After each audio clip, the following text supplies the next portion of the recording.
स्वागत है आपका बी न्यूज़ नेशन में। मैं हूं आबिद हुसैन शेख। ट्रेनों को पटरियों पर चलाने को लेकर रेलवे ने लिया बड़ा फैसला।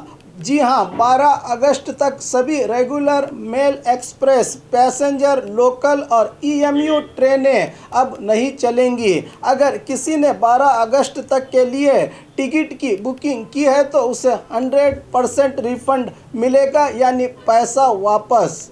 रेलवे ने इसको लेकर एक सर्कुलर जारी किया है। इससे पहले 13 मई को रेलवे बोर्ड ने कहा था कि 30 जून तक रेगुलर ट्रेन की बुकिंग कैंसिल की जा रही है। अब ट्रेन कैंसिलेशन की तारीख बढ़ाई गई है। ऐसे में रिफंड की सुविधा भी 12 अगस्त तक के लिए बढ़ाई गई है। हालांकि 12 मई से शुरू होने वाली स्पेशल ट्रेनें और 1 जून से शुरू किए गए स्पेशल मेन एक्सप्रेस ट्रेनें पहले ही की तरह चलती रहेंगी। नियमों के मुताबिक 120 दिन पहले किसी ट्रेन का टिकट बुक कराया जा सकता है।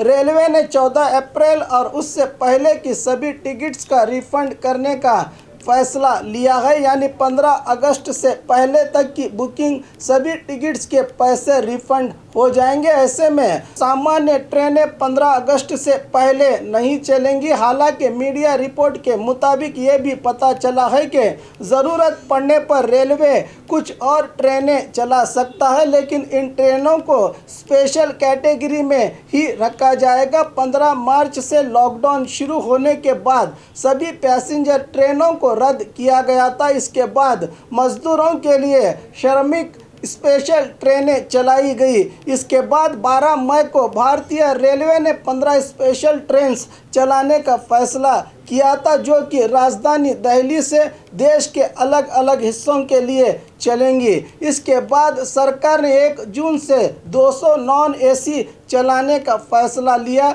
इन ट्रेनों की बुकिंग 21 मई सुबह 10 बजे शुरू हुई थी। ये ट्रेनें 1 मई से चल रही श्रमिक स्पेशल ट्रेनों और 12 मई से चल रही स्पेशल एसी ट्रेनों से अलग थी। इनमें बुकिंग और यात्रा को लेकर रेलवे ने नई गाइडलाइंस भी जारी की थी।